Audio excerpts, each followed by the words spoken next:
Hello and welcome back to Moonee Valley Voices, the new Moonee Valley podcast where we're shining a light on local issues and local people. And with that in mind, I'm very happy to welcome Stacey Harley, a local resident and an active member of the Liveable Moonee Valley community group. The group is made up of concerned residents who are raising their voices about the Victorian Government's Activity Centres program and the lack of consultation regarding the proposed developments in Moonee Valley. So Stacey, welcome to the show. Thanks for coming in and talking about this very important topic today. Thank you so much for having me. I really appreciate your time. Yeah, so let's just talk a little bit about your involvement in Moonee Valley. I understand you've moved to the area in the last sort of 10 plus years. What sort of attracted you to Moonee Valley, and talk to us about your sort of connection to the area. We moved here, or we bought here in 2012, and I actually grew up in Cheltenham, so quite a drive from here. Yeah. But my husband grew up around the area, and when we weighed up the two sides, Moonee Valley won. Yeah. Close to transport, close to freeways. My husband's a plumber, so he needs to be able to get around quite a bit of Victoria easily, and we just felt like this was the area that we could do this in. Yeah, awesome. And obviously raising kids in the area as well now, so obviously lots of considerations there with schools and that sort of thing. Yeah, we can walk to 3 parks, we can walk to the local Coles. Yeah. Yeah. Yeah, perfect. And you also run a small local business as well. So your husband owns his business, or he's working? Yep. My husband owns his business and I run my own photography business. So, we are very much part of this community and love being part of it and want to do everything we can to stay part of it and keep it as beautiful as it is. Yeah, perfect. So we'll talk a little bit about the group Liveable Moonee Valley. So this is obviously quite a new community group, and it's a group that's banded together, I guess, in light of some recent news and plans from the state government. Maybe in your own words, if you can maybe put down, I guess, the issues that the group's been put together to sort of face and talk about, that would be great. So it all started with a meeting at St. Teresa's. One of the mums got a little postcard in her letterbox saying activity centres were coming, and she was alarmed that we didn't have enough notice or enough information really. So she called a meeting and we had 150 residents come because there were other people with concerns. And from there we all met each other and a working group was formed. And I think you really nailed it in the intro. We are really concerned about the lack of consultation and the lack of transparency of actually what's going to happen to our area and what does the planning around that look like and the effects of the people who live here, but also how's it going to affect the people that come to the area? Because if we don't have enough infrastructure to begin with, it still doesn't help the new residents. Yeah. And I guess those very formative meetings, what was everyone sort of on the same page about the concerns that they had? Yes, I think we've developed more concerns and we've had some questions answered. So it has changed over the last couple of weeks. And I mean, we've only been doing this since August. Yeah. And most of the people in the group I'd never even met before. So now all of a sudden I have all these wonderful new friends I can call on, really diverse backgrounds, knowledge, ages. Yeah. But I suppose our biggest goal is at the moment is to keep informing people because there's so many people in Moonee Valley who still don't even know about these activity centres, and we're getting 2 of them. Yeah. And not many councils are getting that. We're getting 2 of them, and so this is going to affect a lot of us. Yeah. And a lot of people who even just pass through Moonee Valley as part of their commute. Correct. Yeah, I think that was one of the things we were sort of talking about off camera. It's not necessarily just the people that live in the exact catchment areas.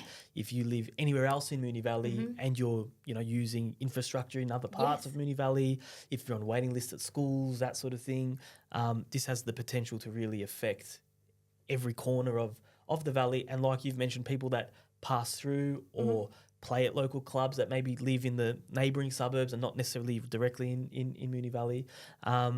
So a big part of what you're doing is that awareness. And I know you had as a group, you had quite a big meeting last Sunday at the time of recording. Talk to us a little bit about that event and I guess what came out of that.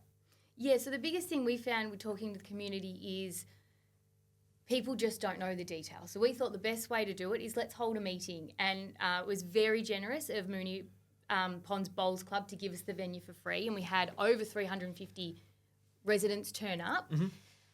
We invited both Labor and Liberal Party because we're completely independent. We have no political persuasion. We just want information. Yeah. Unfortunately, our Labor representatives didn't show up. Yeah.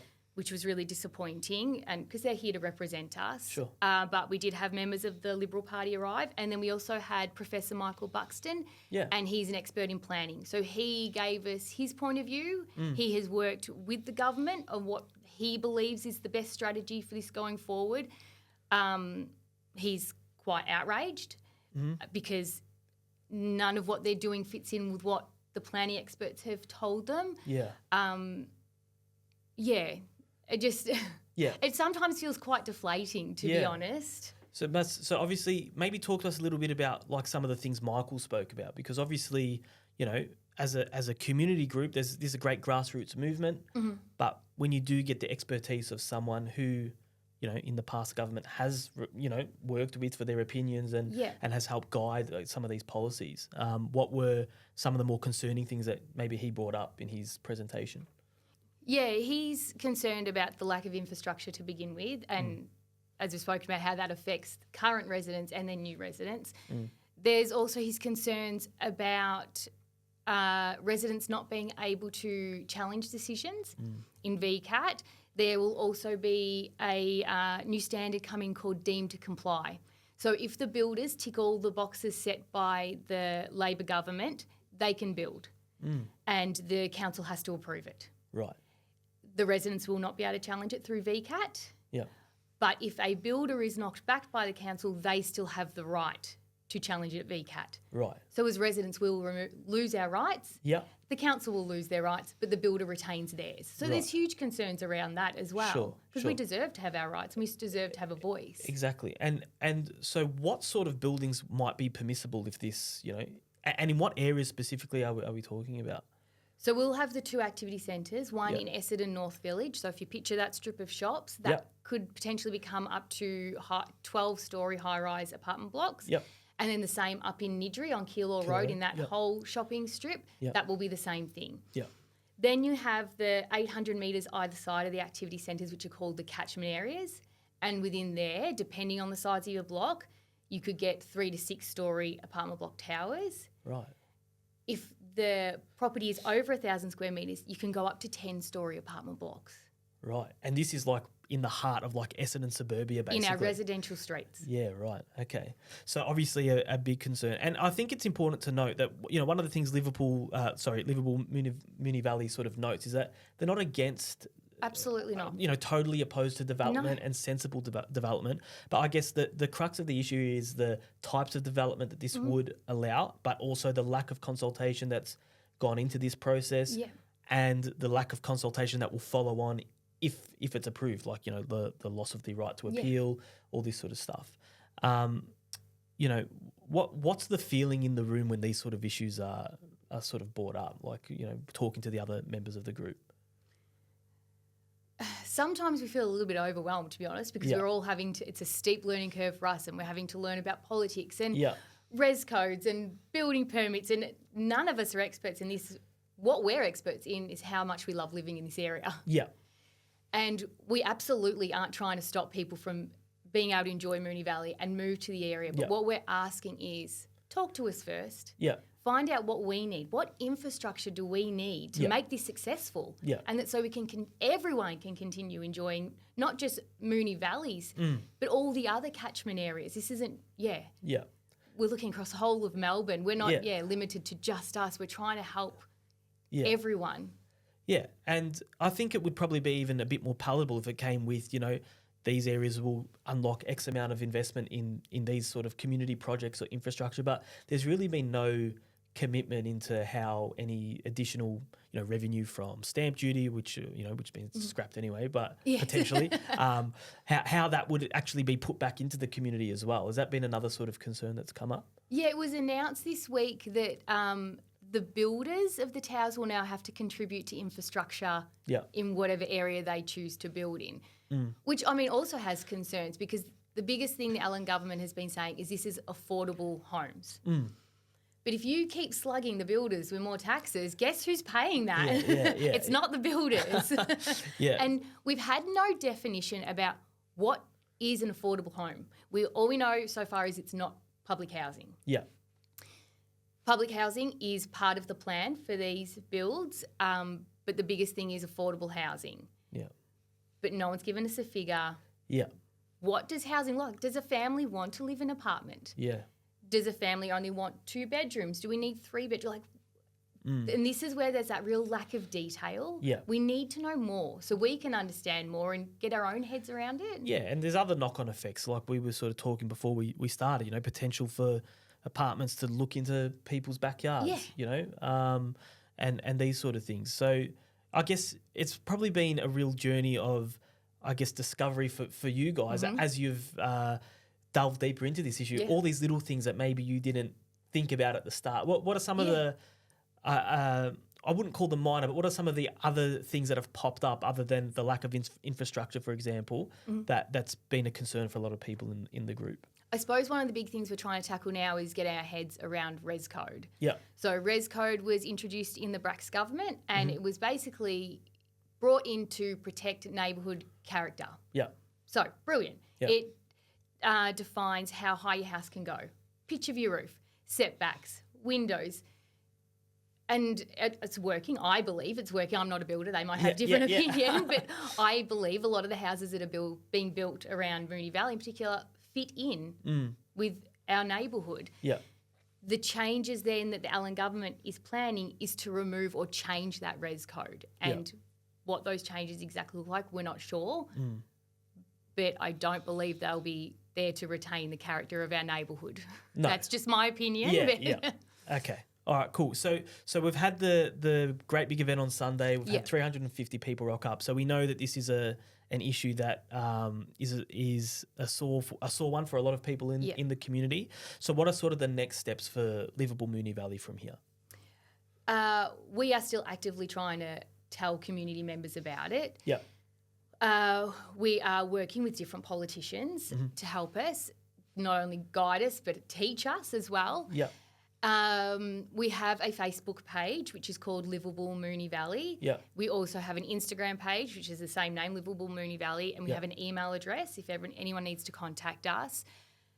We are just going to keep posting in there and keep informing people. Yeah. And as we get more information, we will come up with new strategies. Okay, we've ticked that box. Now we're going to move forward to this one, and this will hopefully get our voice out about this concern. Yeah. Yep. It's a real learning and changing experience as we go. Each week, we're like, okay, we've got a new focus now because Jacinta Allen has just dropped this news. And, you know, it shifts really quickly. And I feel like every time I go and get my coffee and I look at the paper, there's another sort of angle of this that's sort of developing. So as a grassroots group, how hard's that sort of been to keep on top of? I mean, it looks like there's a lot of people involved, so maybe many hands make light work in that respect. But, how hard is it for everyone to sort of just keep up to date? And isn't that a bit of a concern too, that things can just change on a... Yeah. You wake up, there's a new article in the paper and suddenly there's a whole new angle to this thing? Yeah, she's had an announcement every day this week. Yeah. So we've had to be quite reactive. I mean, we still have our main agendas of informing the community, working with politicians. I mean, for me, the biggest focus has been informing the community because every time I talk to another parent at school, they still have no idea. And I'm like, you're in the catchment zone. You need to know about this. We have had to be reactive. So from your understanding, you mentioned, a mum got a flyer in the mail. Yeah. So like I live in Strathmore, I haven't received anything, not that I'm aware of, but so who is getting that information from? I'm guessing that comes directly from the government, essentially, or what was that sort of information and where was it distributed from? I'm not actually sure who would distribute it, if it came through the government or the VPA, the Victorian Planning Authority. Yeah. It was certainly probably direction from the Labor government.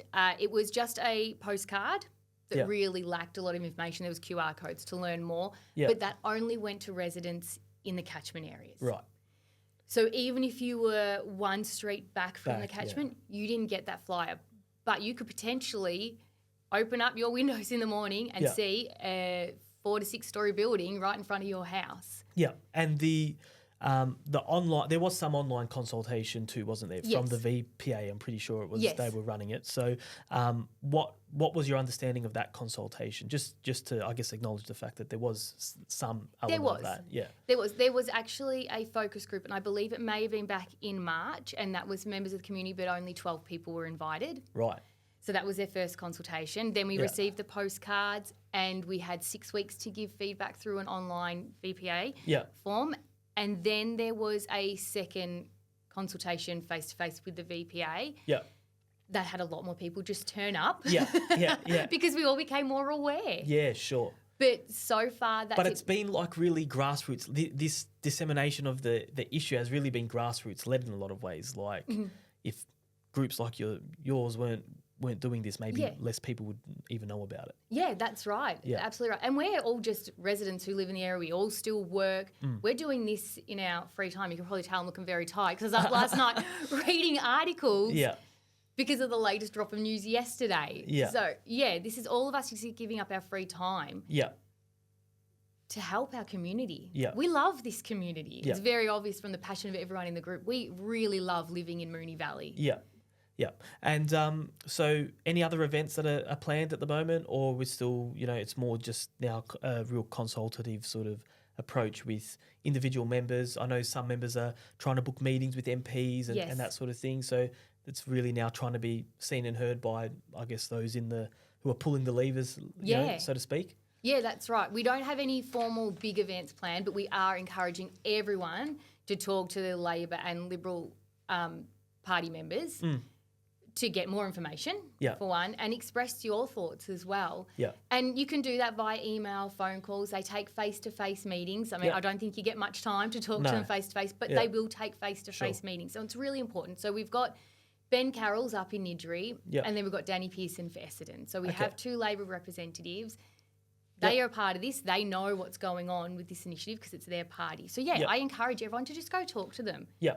And just raise your concerns. And, Yeah, and that sort of thing. absolutely. Really respectfully so Yeah. that we're heard. Yeah, and obviously they didn't attend the meeting. I know some Liberal MPs or opposition members did, but there was a statement that they gave or something that was read out at, Yes. at the meeting. So they gave some sort of statement. What was the I guess the crux of that? What were they sort of saying there? They both gave a written statement, I believe, on the Friday before Sunday's event. Yep.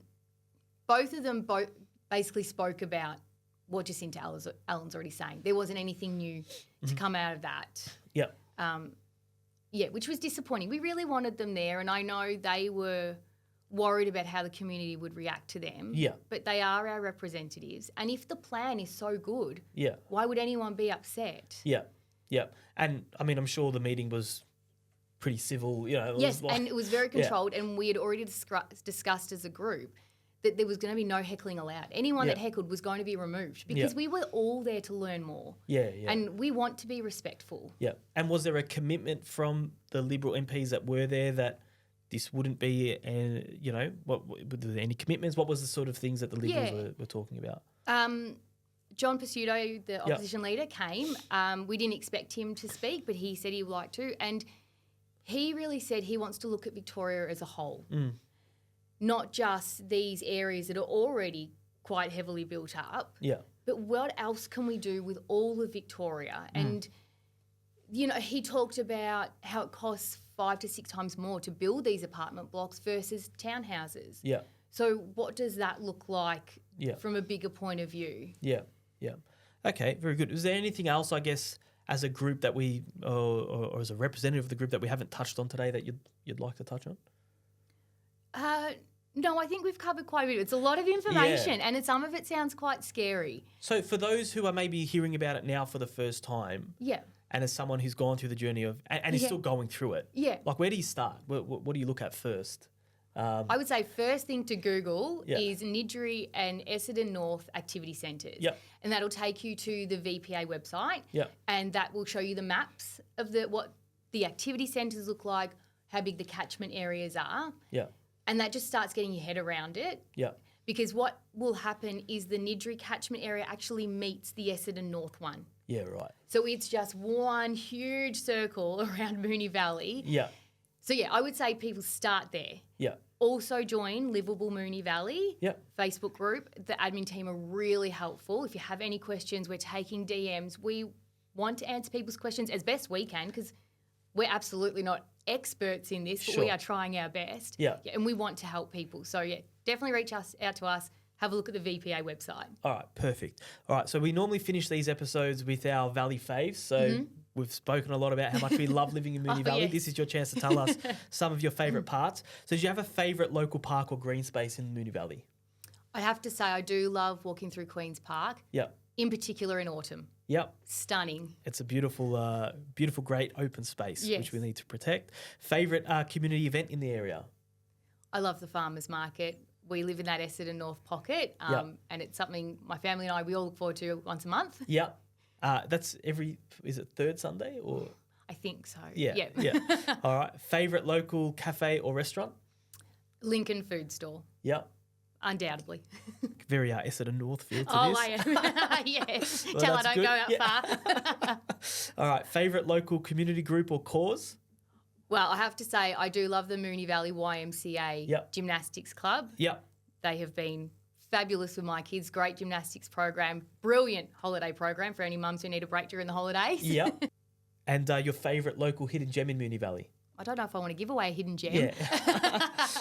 But I actually love Napier Park. Yep. I don't know if many people have been there. Woodland Street, Napier Park. You go into it and all of a sudden the houses disappear, the traffic disappears, and you feel like you're in the bush. Yeah. But you're absolutely in the middle It's of just Strathmore. a pocket of Strathmore, yeah. Yeah, it's this gorgeous little spot to just almost connect with nature, but in the city. We were talking about it before we started. I'm like, I drive past that Yeah. most days, and I'm like, who goes in there? What's in Not there? many people, just me, I think.